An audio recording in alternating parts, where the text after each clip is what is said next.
cup at a time. Yeah, this is tea time. Yeah, making a difference. One cup at a time. So be sure to grab your tea, grab a seat, and tune in to Miss Liz. Tea time. Making a difference. One cup at a time. Tea time, yeah. Tea time.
Well, welcome back to Tea Time with Miss Liz. That's right, we're here this evening and we have the incredible Lesley James in the studio. And we've been really excited about this tea time because we booked back in February. That's right, like 6 months ago.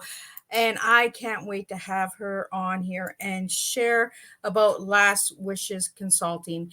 It really is a topic that we all deal with, no matter who you are. Grief is something that affects us all. So we have the incredible Lesley James sitting in the back studio, and she's going to join us and share a good, strong cup of tea with all of you guys tonight.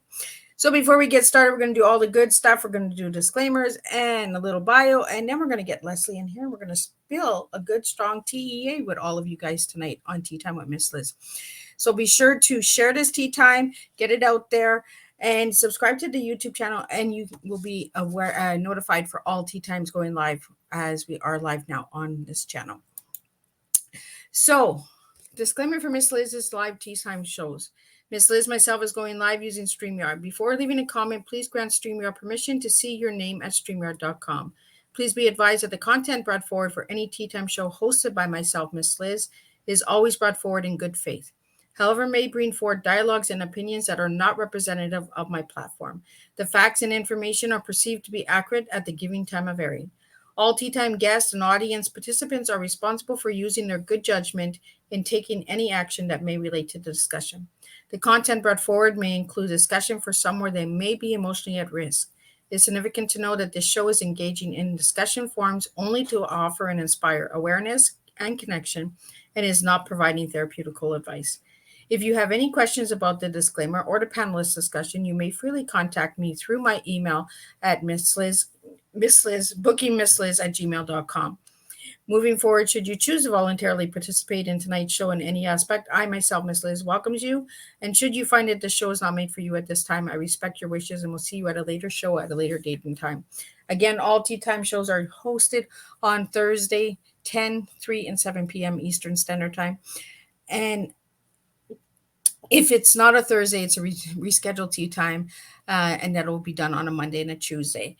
So a little bit on Lesley James. Lesley James is a compassionate and end-of-life planner, educator, author, speaker, and founder of Last Wishes Consulting.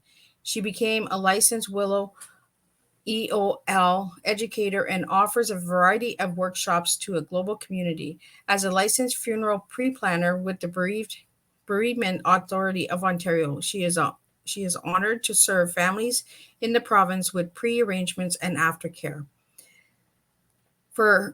She's a licensed Willow EOL educator, licensed funeral pre-planner with BAO Independent Associate PPLSI, Grief Doula Certificate, IDLM, co-author Under Your Light, Volume 1, and co-author of Bold Spirit, Caring for the Dying. For more on Lesley's bio. You can check it out on Miss Liz's Facebook page. And I'm going to get Lesley in here and I'm going to grab a cup of tea because my throat is a little itchy. So, welcome, Lesley. Good evening, Miss Liz. How are you? Thank you for that warm welcome. I'm delighted to be here with you. I have my special cup of tea as well in my cup that my daughter and my son gifted me on my coaster from Jamaica, and so I'm all set. Well, we're bringing Canada and Jamaica in tonight, right? So it's like this afternoon. I told Brenda I get to travel to Jamaica tonight with my guests. Yeah. So, Lesley, it's been a couple of months since we booked this tea time, and we have so much in common. So, if you'd like to share with the audience and listeners out there, what do we have in common? Absolutely. I just can't believe I've been anticipating this date for so long. So, we're both touched by grief and loss, first of all.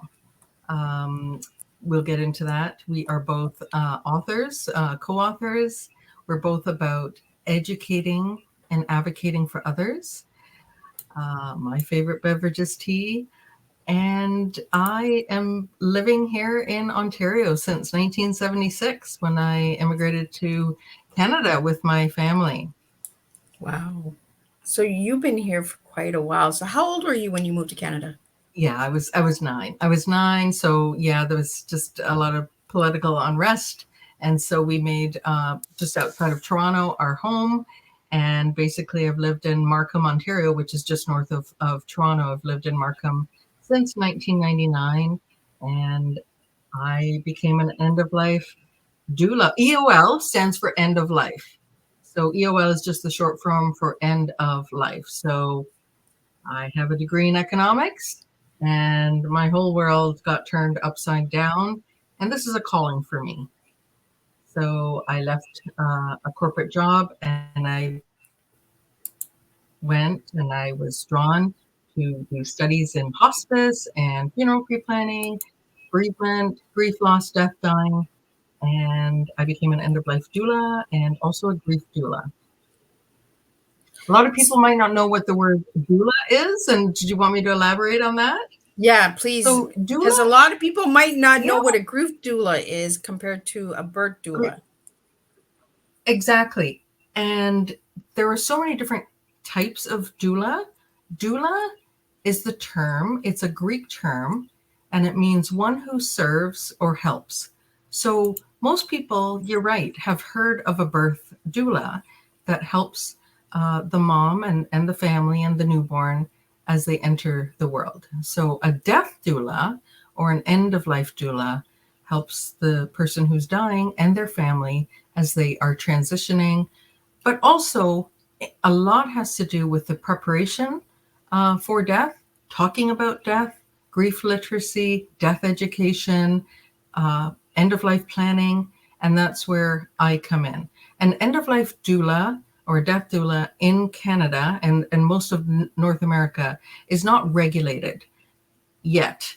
I'm hoping one day it will be, but right now there are different, everyone brings different skills to the role. So I'm not doing any bedside.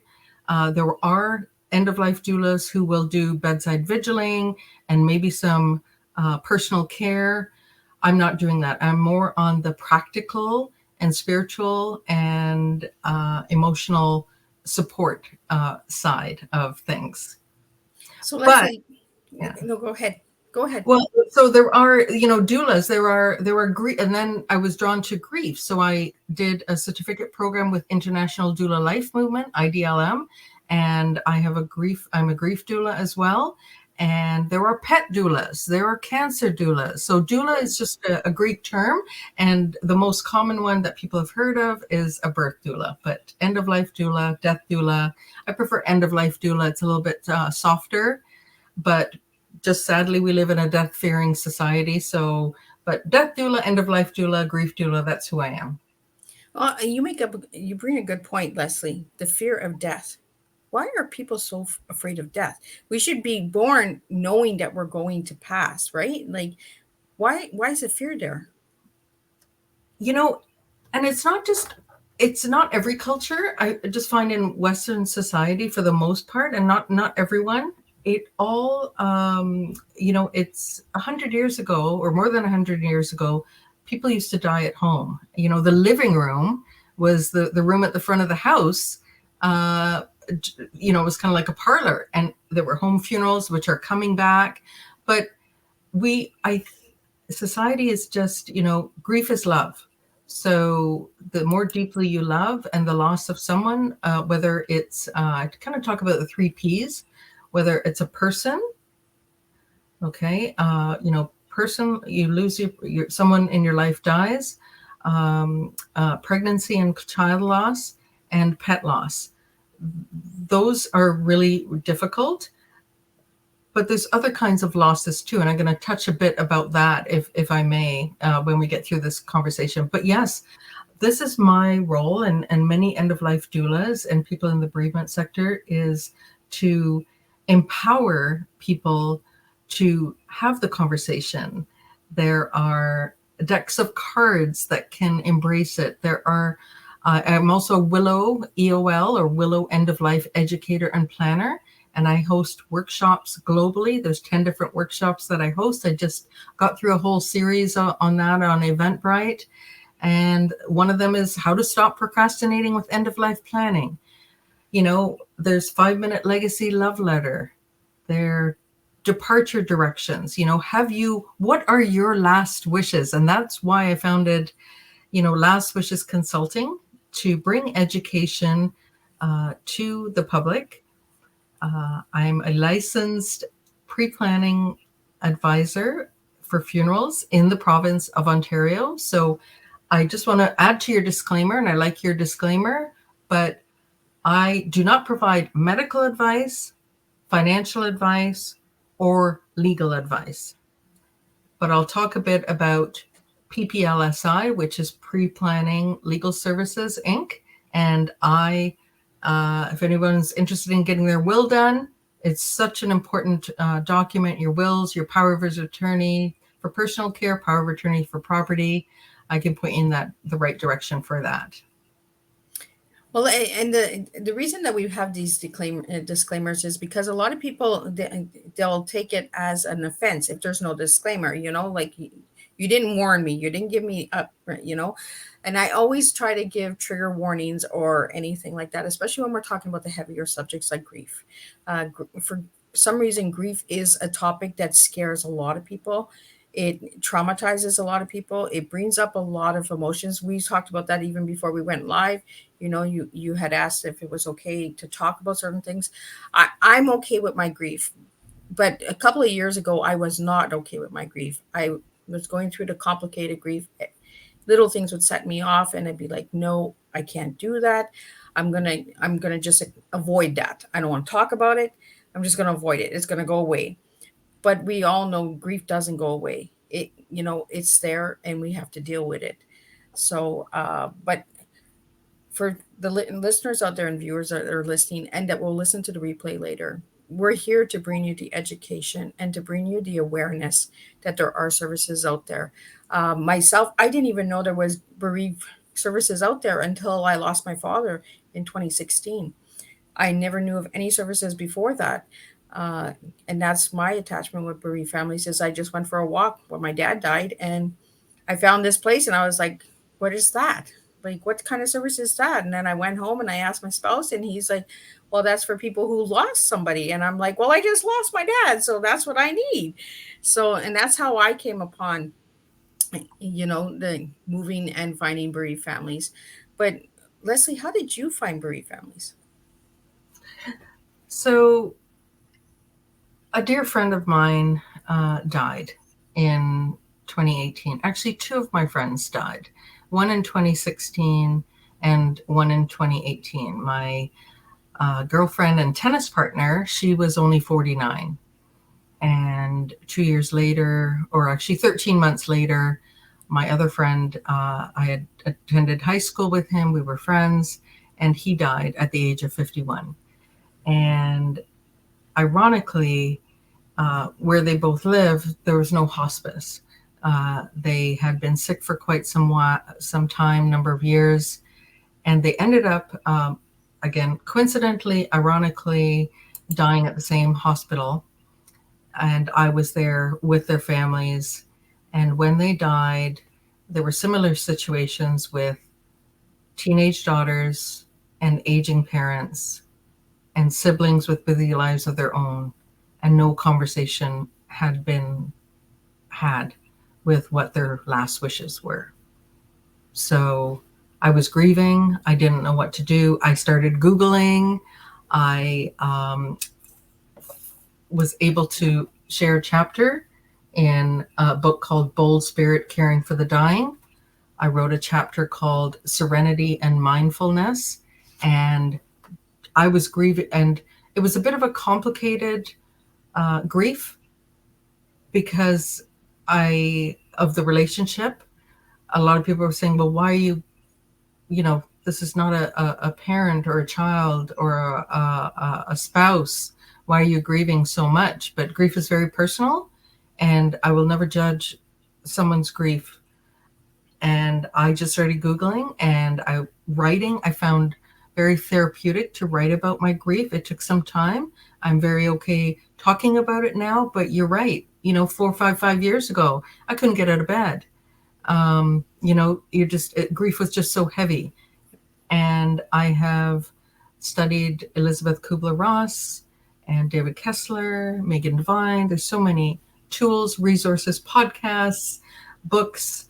And then I was drawn to become a Willow end-of-life educator and planner, and learning about that there are grief expressive arts therapy to cope with your grief and to talk about your grief. And yes, Bereaved Families of Ontario, another BFO.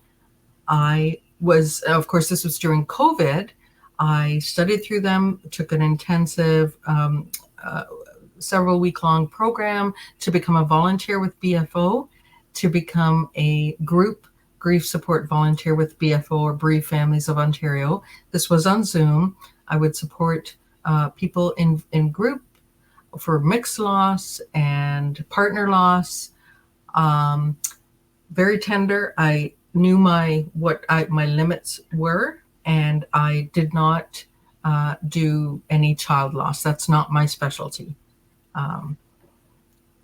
So I did that for about a year, on top of establishing Last Wishes Consulting and hosting Willow end-of-life workshops on Zoom. Well, and with bereaved families, I found that it helped me understand why I was so angry at my dad. And then once I did the support group for a loss of a parent, I realized that it was complicated grief. And complicated grief is hard because it's a grief that a lot of people would really judge fast and say, well, why are you grieving that? That's not connected. That wasn't, because for me, it was my stillborn daughter that I grieved. This was a child that was never born. So why are you grieving a child that was never born? So there was a lot of that shame and guilt. And why am I feeling these way? Why am I angry at my dad? There was a lot of complicated grief. And when we do complicated grief, it is hard because right away people were saying, well, that's not a family member. That's not somebody close to you. So why are you grieving that person? And I always tell everyone, when I worked with bereaved families for 3 years on the board, is nobody should be shooting on us, and nobody should be questioning why we're grieving something, whether it's a pet, a building, a home, a child, a parent. Nobody should question us. We're hurting. Absolutely. And let us express ourselves and let us get the support that we need, And bereaved families has saved my life in many, many ways. It gave me a voice to speak out about grief because I was ashamed of my grief. I was scared of my grief, but I understood through the support system of bereaved families that I could share, and it was okay to share, So is that what you got from bereaved families as well? Yes. So it was very helpful, and I just found that helping others in a non-judgmental space, I was able to bring active listening to the role, even though it was a volunteer role, and even though it was on Zoom. There were really individuals where for anything from death by suicide. Some had lost both parents or close relatives to COVID, and some had lost pets, some had lost their partners. So it was a wide variety of, there's so many different types of grief and loss and the isolation. So I'm very familiar with bringing comfort and peace of mind and active listening in a non-judgmental space. And I just want to acknowledge, Miss Liz, that I have not lost a parent. I have not lost a child.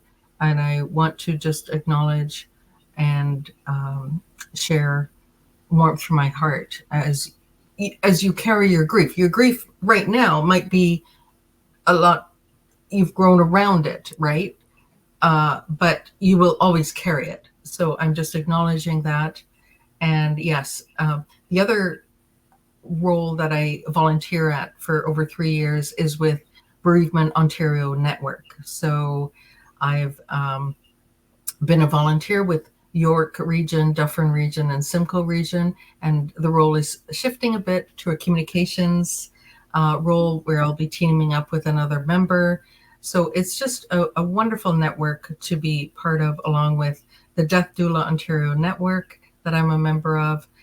So many death doulas, end-of-life doulas, educators in the end-of-life space that want to ease the burden. And I use the word ease as an acronym. So empower others to have the conversation is the E. A, advocate for a person who's dying, that there are options, right? A lot of people want to die at home today. You don't have to die in hospital. If you want to die in hospital, that might, that's an option. There's hospice. I'm an advocate and volunteer for hospice as well. So the S is support. I support individuals and their families through their end-of-life planning. And the E is educate. It's almost like teaching educational awareness. So we have a lot of common, and today is my 2-year anniversary. I didn't even know this when I booked it, but it just showed up in a memory on social media that I went back to school in my 50s and got my funeral pre-planning license with the Bereavement Authority of Ontario. So the BAO, anything to do with funerals, transfer services, cemeteries, anything to do with death care in the province of Ontario, and pre-planning. I'm licensed to help anybody and provide information on pre-planning, pre-paying, pre-arranging your funeral in the province of Ontario. And I'm very knowledgeable on that. Well, Lesley, I really wanted to have you on Teatime because when I did research on you, I found all these incredible organizations that you're a part of that I never even knew existed. And that's the reason why we do Teatime, is to bring awareness to these services that are out there. If we don't bring the awareness, how do people find them? And I was really amazed on how many incredible organizations are out there that you're a part of. And the education is out there. The support is out there, so how did you find all of these incredible services?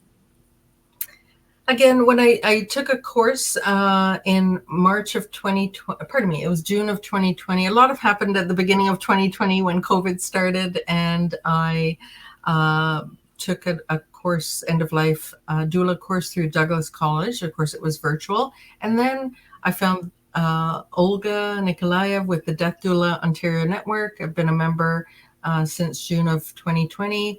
And then I found BON, or Bereavement Ontario Network. I found BFO. There's just connections. And that's one of my strong things that I talk about is community. Yeah. Yes, grief community. I may have lost some friends, my family. At the beginning when I said, well, I'm going to found Last Wishes Consulting, and I'm just talking about death, and I'm pre-planning my funeral, and I'm showing my kids what I've done. And they were a bit scared, I will say. But now they just get it. because I looked at my son and daughter and I said, so I'm going to talk a little bit. I'm going to shift gears a bit because a lot of this has to do. Yes, I spoke about my two friends who died, and there was loss. But you know, I was married. You know, when you get married, you think it's going to be forever, and then something happened, and so I was divorced. I'm divorced. I'm happily divorced now. I'm very good, amicable relationship. I'm very blessed for that. And but that was in the beginning. That was a huge loss. I remember, you know, I remember going to the doctor because my chest was hurting me, and I couldn't breathe, and I really thought something medically was wrong with me. But he checked me all out and everything, and apart, you know. But he says, you have heartache, right? So that was a huge loss. Then I was diagnosed with a rare autoimmune disease called Addison's disease. I've had it for 23 years. I live with chronic pain, with chronic, multiple chronic conditions. And so now I'm an advocate for people with invisible illnesses, with chronic conditions and rare diseases, and grief and disability is something that I am venturing to study because we don't realize, and I want to educate people on what it is to live with a disability. So there's that loss. Then a few years, when my son was 8 years old, he was diagnosed with type 1 diabetes, and no history of diabetes on either side of our family. No relative, no grandparent. I remember, you know, he was 8 years old. We did his, you know, it just came out of the blue. It literally came out of the blue. And I will just share this. I'm not giving any medical advice here, but excess thirst and frequent urination are two of the key symptoms. Anyway, through all these doctors, and it's like grief. One of the things, I was in such denial. I remember putting 2 hours. We were called to go to the hospital, and I was working. His dad was working. We paid 2 hours for parking. We said, okay, let's get them to redo the test because it's a mistake. It's obviously a mistake. My son does not have type 1 diabetes, you know, so, but here we are. And, you know, that was, I went through a lot of guilt and blame. I had a stressful time. I didn't have a stressful pregnancy. He was very healthy when he was born, but just job wise, a lot of things were going on in my life, in my world at that time. New job, I had to move, new city. And I think it was just a very stressful time. And that's when I got diagnosed with Addison's disease as well. So the diagnosis, the divorce, the loss of health of child, and then it's, you know, loss of close friends and loss of youth. I'll just say it, you know, going through menopause. It's nobody wants to talk about it because right. We don't want to, oh, you're getting old, and oh, we don't want to, you know, I want to be clear. My grandmother lived to 100 years old. I wish everyone could live for as long as they could without pain and without suffering. Yeah. But one of the things is the reality of our mortality. And I saw what happened with my two friends not having the conversation with their families. And then I had two medical adrenal crisis. That's with my Addison's disease. So from my home, where I am now, I had to call EMS, Emergency Medical Services, 911 from my home because I had a crisis, one in 2014 and one in 2017. And I was taken to hospital by ambulance, and my children, my parents, my sisters witnessed that. And I realized I didn't have anything in order. I didn't have my affairs in order. Nobody, passwords, my last wishes. So it was between 2016, when my girlfriend Michelle died, between 2017 of my second adrenal crisis, and 2018 when my friend Greg died.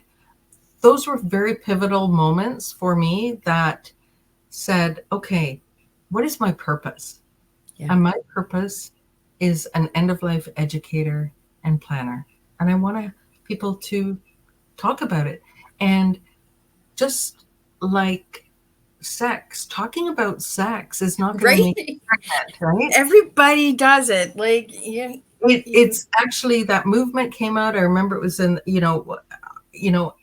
and it's not, it actually promoted people to have safe sex, talking about sex, right? Yep. And talking about death. Really, there can be better dying experiences for all if we plan for it and have the conversation. Over 55% of Canadian, on the practical side, more than half, way more than half. It's probably closer to 70. But the majority of Canadians do not have their wills.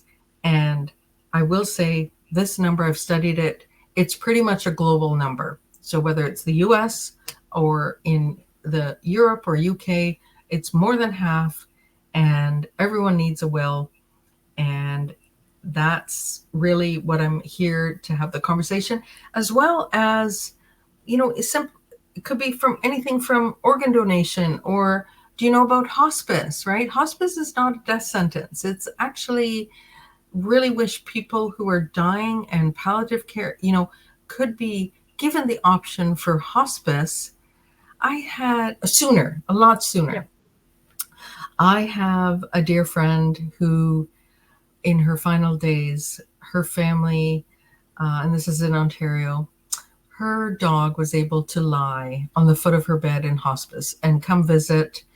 And, the whole family, it's like a bedroom setup. There's no machines beeping, and, it was just like a bedroom setup. And it was just such a beautiful, beautiful way to go.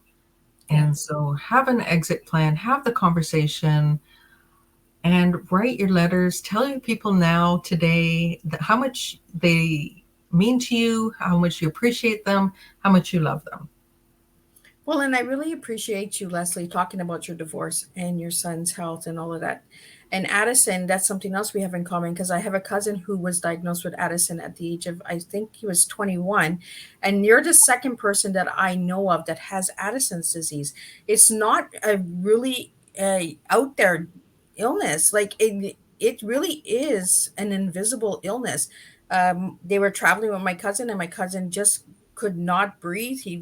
They rushed him to the hospital. His color changed. He was having trouble. And then they found out he had Addison's disease. And then he was still a young boy. So he had to, like, if he wanted kids in the future, he had to make decisions, If anybody would like to know more about Addison's disease, please please reach out to Lesley.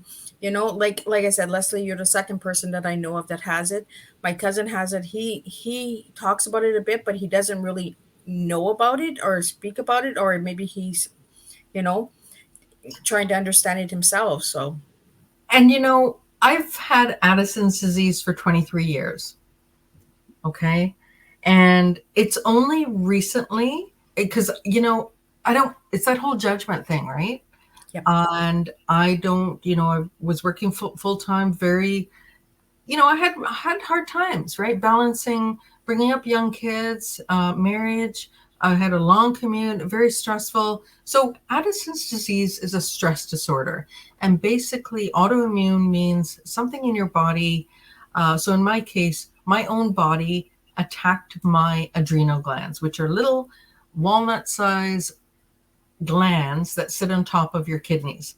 I didn't even know anything about adrenal glands, but my body does not produce cortisol.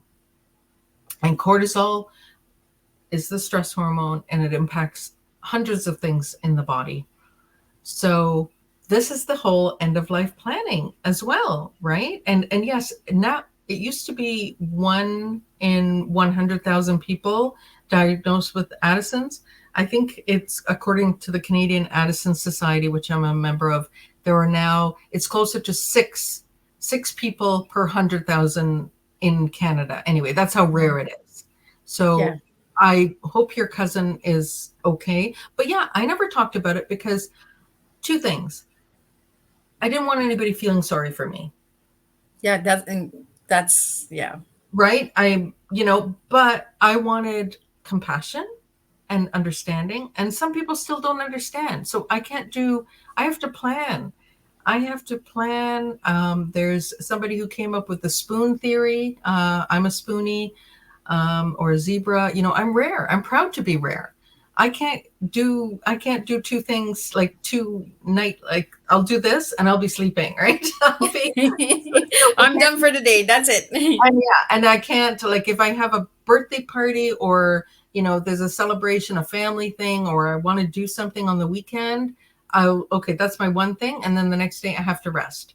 So my whole world is around decreasing the stress, avoiding the mess, and reducing the distress. So in end of life.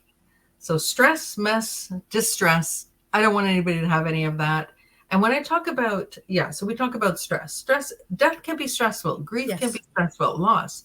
But if we talk about it, and what your loved one wanted, what are their last wishes? Have the conversation. It's not morbid. I can guarantee you it is not morbid. It's actually one of the best things that you can give to your loved one is talking about it and planning for it. The other thing is mess, right? It could be, right now I'm actually decluttering. There's this thing called Swedish death cleaning. I'm getting rid of all my,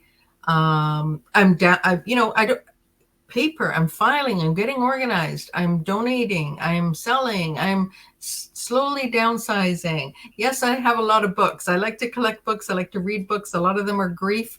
And then I got a little free library. I don't know if you've heard of that, but right outside my house, I have one of those little free libraries, and I'll be sneaking once a month a book on grief in there, because that's part of how I educate my community. I didn't want to overwhelm the whole community. I wanted to call it Lesley's Grief Library, but I said, okay, not everybody is as, embracing this as me, but that's part of the whole grief literacy. So that's really who I am. And it's all about family, right? The F is for forgiveness. A is for added stress. M is for the mess. I is the inconceivable emptiness and talk about legacy. So you don't have that, right?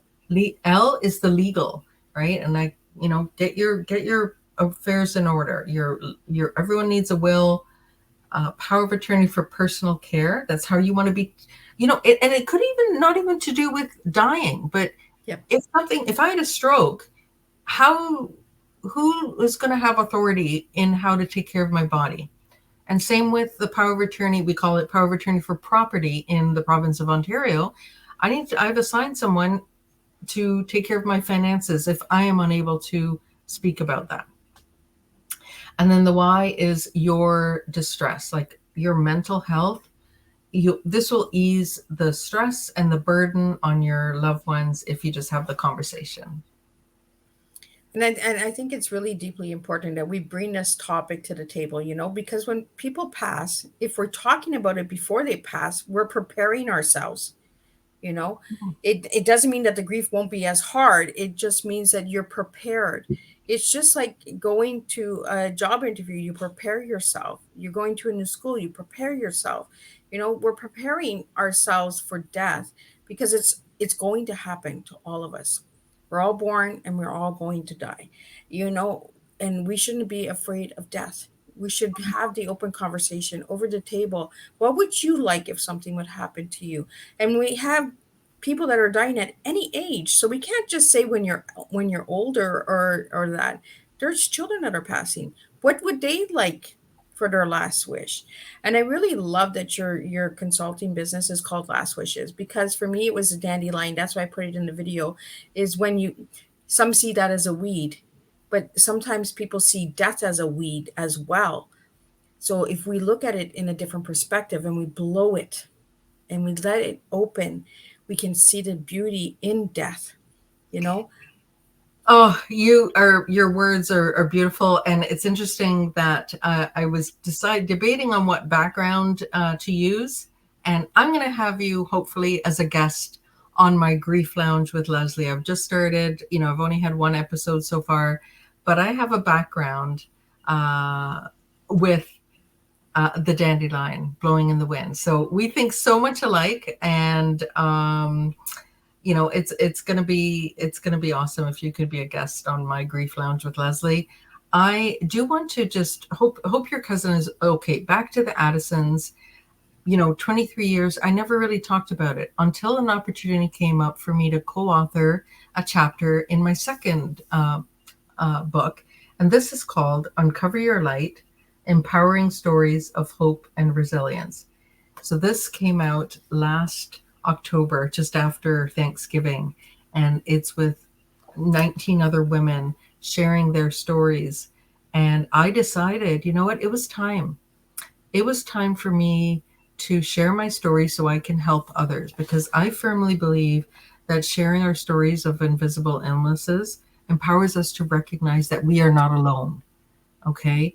And I didn't want any judgment, employment, or discriminate. It'd be discrimination if an employee were to discriminate of someone. But I said, you know what, it's time for me to share my story, because if somebody invites me to play, my favorite sport, tennis, I have to I have to really plan for that, right? Yeah. There'll be I used to play all the time, but now I have to plan for everything. I have to plan everything. Heat, I have to plan for. Any kind of event that might not be stressful for other people, I have to plan for. So I wrote a chapter called From Pain to Purpose, and again, talk about, the pain I'm in, and now my purpose as an end-of-life educator and planner, and founding Last Wishes Consulting. I really have found my calling as an empath.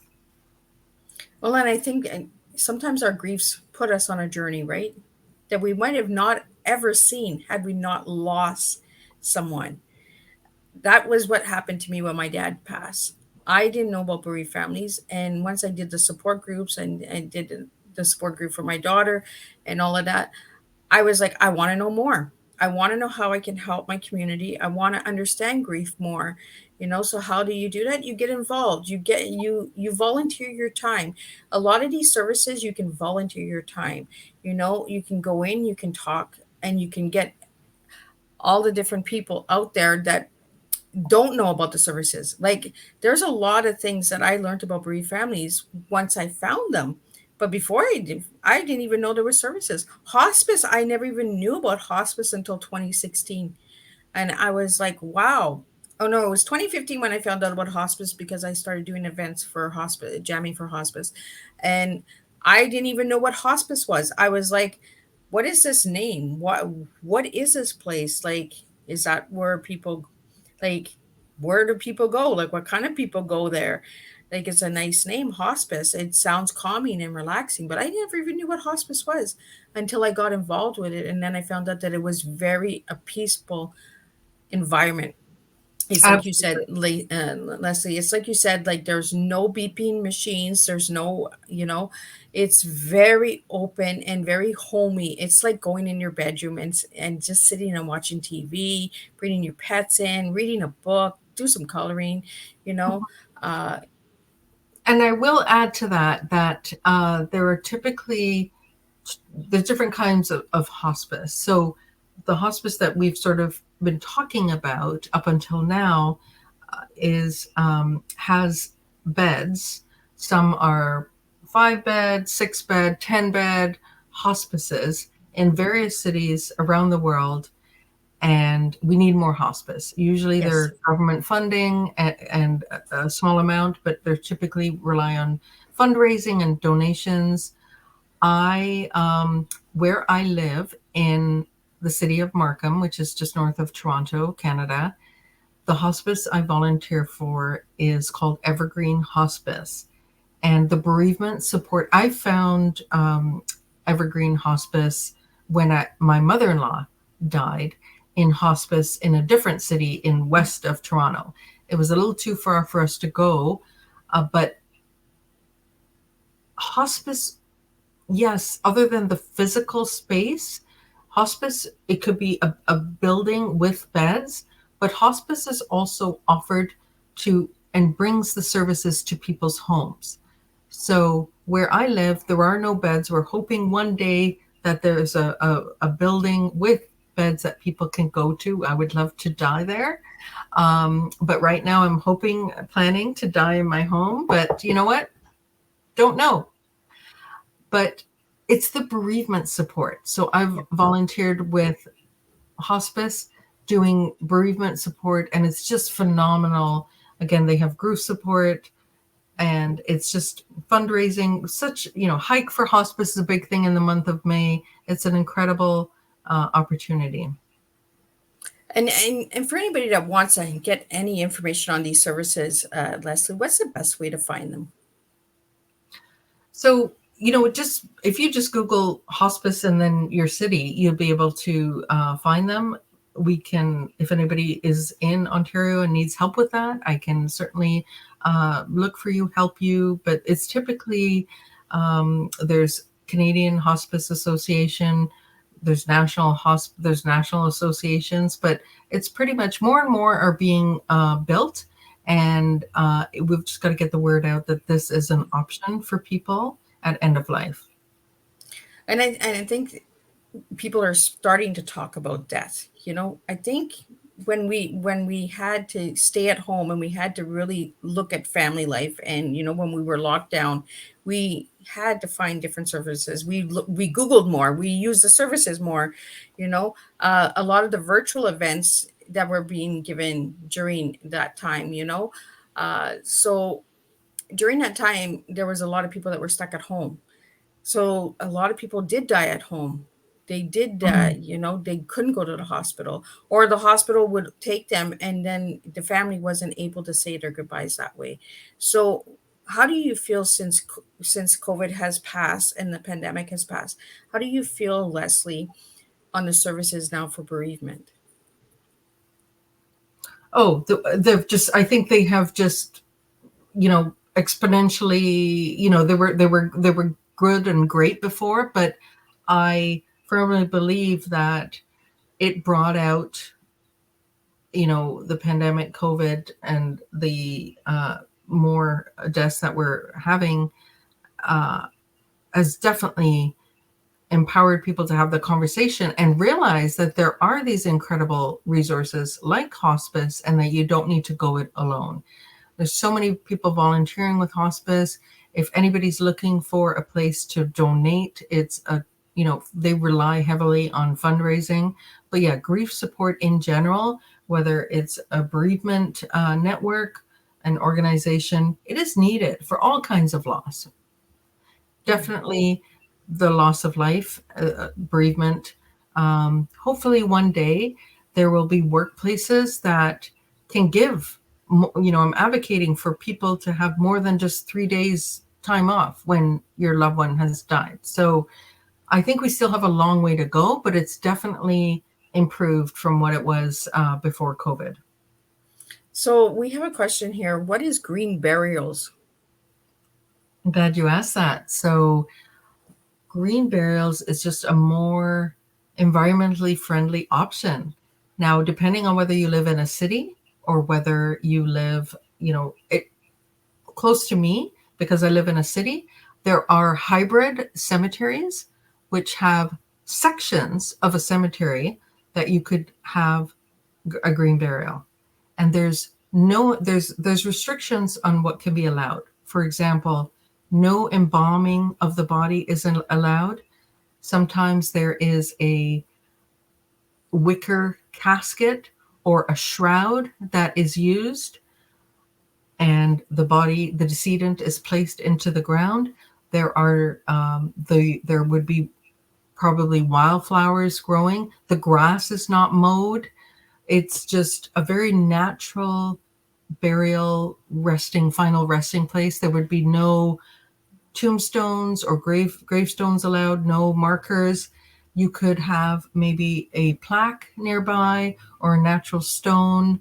And it is definitely becoming more and more popular for example, in Niagara Falls, in different parts of Ontario, and definitely in British Columbia. I'm not sure where the person who put the post is, but it is definitely, I love the idea of a green burial.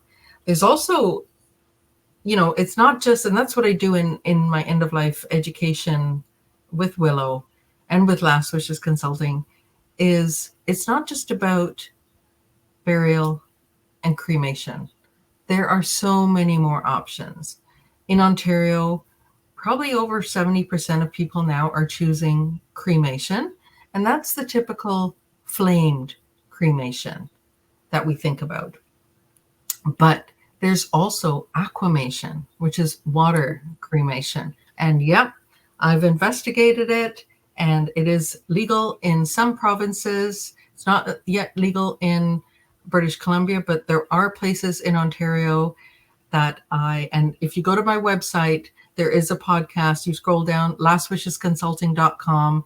I have a interview, What is Aquamation, from a couple of years ago. It's also called alkaline hydrolysis is the technical name for it. Aquamation, water cremation. So there's so many different options. I don't want to take up, I know we're coming close to the end. No, because I think it's important that people know that there's these services out there, because, we've come a long way from coffins and, and cremation. There's so many different things. There's like glass blowing with ashes. There's, planting a tree.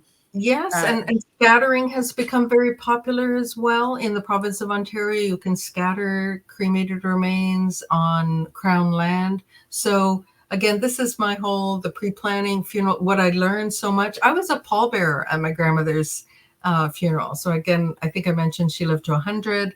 It's mostly women in our family. And when she died, there were 6 granddaughters who lived in Toronto. Some were still out of the country.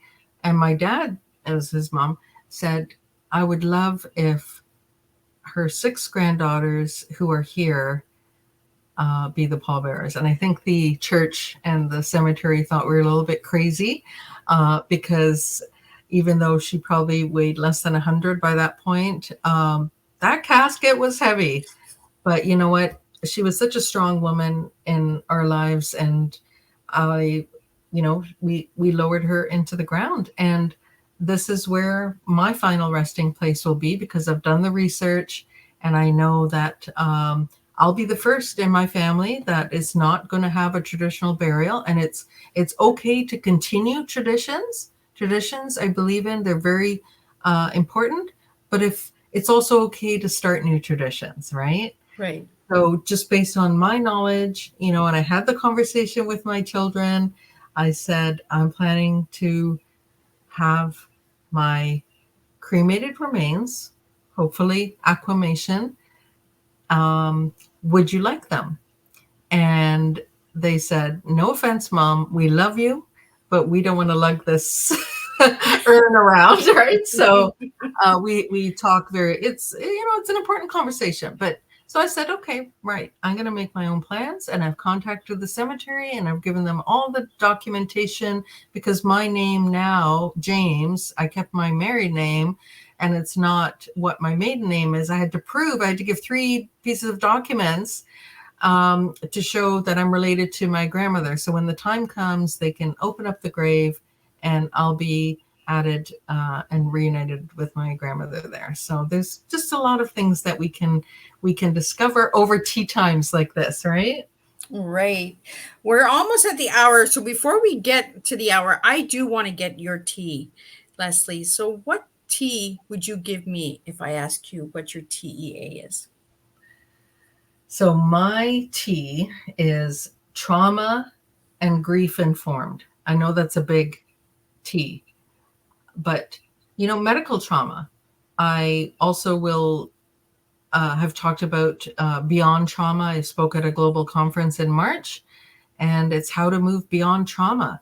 And trauma comes in different forms. There's hundreds, probably thousands of different kinds of trauma, but being informed so that we can support others, and being, informed about the different types of grief and how what we can do in our different levels or areas or types of grief is so important. And do you want the E? I want the E and the A. What do you got Okay, for so me? E is obviously end of life education. I'm an end of life educator and planner. So E is EOL, or end of life education. And the A is advance, without the D, advance care planning. So this is planning that we do in advance. Some places call it medical directives, but in Ontario, we call it advanced care planning. And you can just look up Advanced Care Planning Ontario or connect with me. I can help you get your advanced care plan in place so that others, if something were to happen to you, even, dementia is so prevalent now. So whatever the medical condition or end of life condition, if you're unable to speak for you, who can speak for you? Who is your substitute decision maker, right? So that is what that conversation is about. Well, thank you so much for sharing that strong T. Now, I want to get to the 3 because I'm all about 3, because the TEA is 3. And I see 3 colored hearts behind you. Oh, Now, I yes. want to talk about those before we wrap up. So, can you share a little bit on why those colors and what they're for? Thank you so much for asking, Miss Liz. So for those just tuning in, this is my coaster from Jamaica. I was born in Jamaica. Yes, the flag is green and yellow and black, but typically red, gold, and green is, reggae, and that's a vibrant color. I love bright colors, red, gold, and green. So the red represents love, of course, right? The heart with red. Yellow. So when I did Willow, let me back up. When I reached out to Willow, I did a course on what are my core values from a list of 50 different words. And I realized I didn't have my core values established. So I wanted to set my core values. And 3 words that kept coming up when I dealt with people working with their grief and end of life were grief, fear, and pain.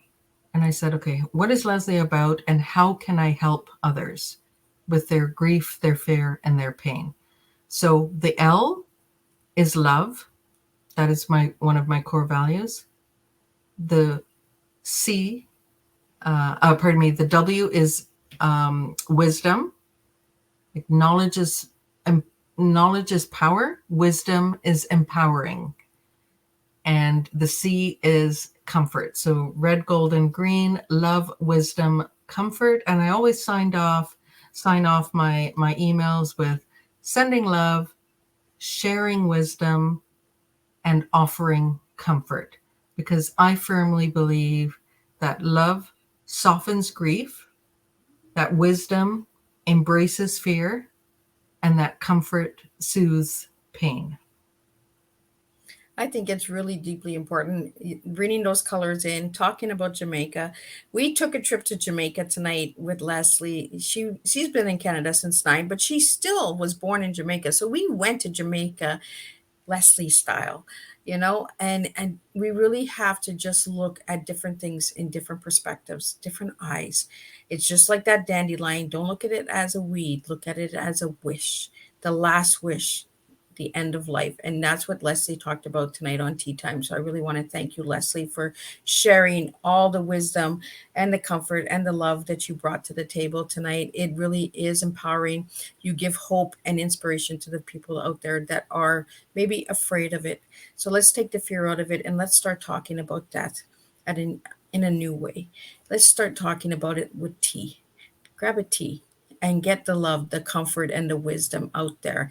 And we all can make a difference when we serve one another. So I want to thank you, Lesley, for joining. I want to thank all of the supporters that joined in. And for all the viewers that listen to the replay, please push #replay. I'd love to know where you're tuning in from. If you have any questions and you'd like to reach Lesley, you can reach her at her website at lastwishesconsulting.com. Again, Lesley, thank you so much for sitting and having tea with me and having so much similarities in our stories. It really, truly is an honor. I will see everybody not next week, but the week after, because Miss Liz is going on vacation. So I will be back on July 27th with 3 strong men. We did 3 strong women today. And when I end the month of July, we're going to do 3 strong men. And that's just how we roll. We equal it on both sides. So I want to thank everybody, and I will see you on July 27th at 10 a.m., 3 p.m., and 7 p.m. Eastern Standard Time with a new cup of TEA for you. Thank you so much, Miss Liz. It was a delight to be a guest on your Tea Time. Well, thank you so much.